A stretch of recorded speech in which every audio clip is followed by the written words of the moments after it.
Warahmatullahi wabarakatuh. Perkenalkan, nama saya Ratna Meitarini dari SMA Negeri 1 Banyuwangi. Saya akan mempresentasikan tentang larutan elektrolit dan non-elektrolit. Media pembelajaran ini menggunakan presi.com ya. Jadi fitur presentasi online ya. Jadi di sini untuk materinya sendiri yaitu di kelas 10, kimia kelas 10 tentang larutan elektrolit dan non elektrolit. Kita pertama yaitu kompetensi dasarnya dulu.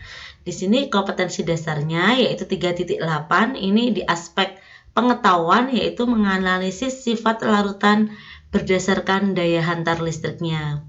Kemudian di aspek keterampilan yaitu 4.8 yaitu membedakan daya hantar listrik berbagai larutan melalui perancangan dan pelaksanaan percobaan. Nah ini ya. Oke. Ini. Oke, kemudian kita kembali.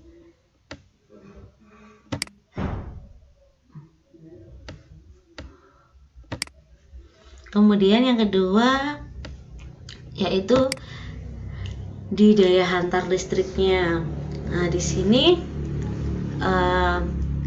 berdasarkan daya hantar listriknya, larutan itu dibagi menjadi dua, yaitu larutan elektrolit dan larutan non-elektrolit. Nah, untuk larutan elektrolit sendiri dia dibagi menjadi dua lagi, yaitu larutan elektrolit kuat dan larutan elektrolit lemah. Jadi kita juga bisa melalui sumber belajar di kemdikbud.co.id ya. Jadi ini adalah fitur terbaru dari rumah belajar ini.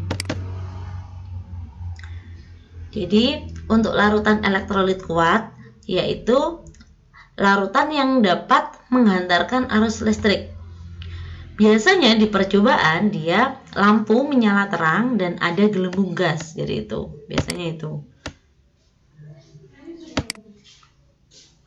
Nah, kemudian larutan elektrolit lemah ini, jadi dia larutan yang sedikit menghantarkan arus listrik. Biasanya di percobaan yaitu lampunya nyalanya redup, sedikit gelembung gas, atau gini, lampunya nyala tapi nggak ada gelembung gas, itu juga larutan elektrolit lemah. Atau lampunya mati tapi ada gelembung gas, jadi ada salah satu, itu termasuk larutan elektrolit lemah. Jadi itu. Kemudian adalah yang terakhir ada larutan non elektrolit, yaitu larutan yang tidak dapat menghantarkan arus listrik. Jadi dia nggak dapat. Pada percobaan biasanya lampunya mati atau padam, tidak ada gelembung gas. Nah ini. Oke.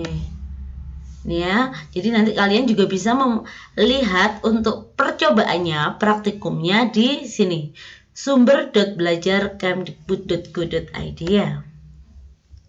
Jadi di rumah belajar.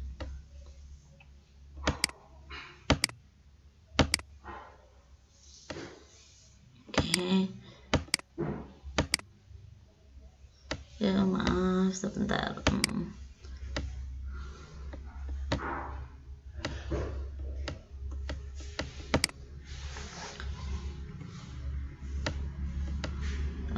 Oke, yang ketiga yaitu di ini untuk contoh-contoh larutan. Jadi contoh-contoh larutan elektrolit ini ya. Biasanya kalau larutan elektrolit kuat itu contohnya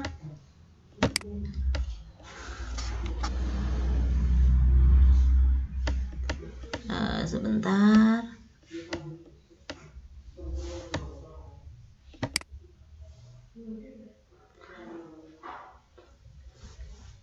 Contoh larutan elektrolit itu ada HCl, ada NaOH, ada HNO3.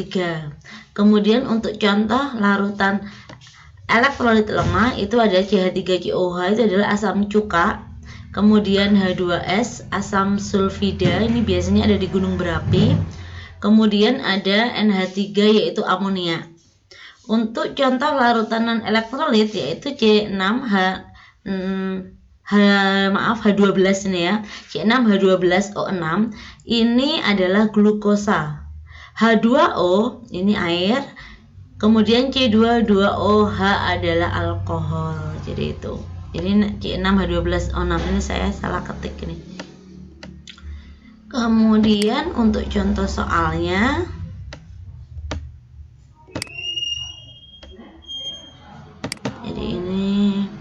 jadi misalnya ini diketahui beberapa larutan, misalnya adalah K2SO4 itu adalah kalium sulfat, kemudian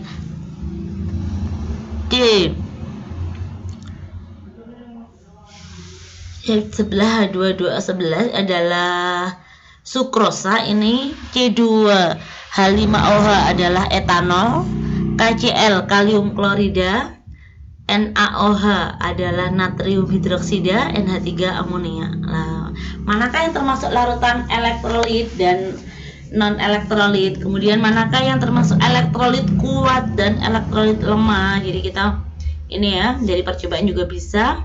Manakah yang termasuk senyawa ionik, kovalen polar dan non polar lah, seperti itu. Jadi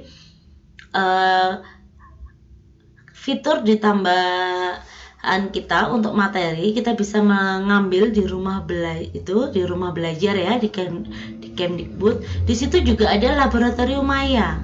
Jadi tanpa di lab kita juga bisa melakukan percobaan. Jadi itu ini.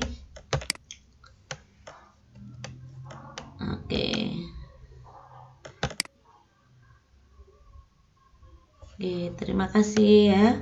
Nah, jadi sekian presentasi dari saya tentang larutan elektrolit dan non elektrolit. Demikian presentasi tentang larutan elektrolit dan non elektrolit. Mohon maaf apabila ada kesalahan. Wassalamualaikum warahmatullahi wabarakatuh.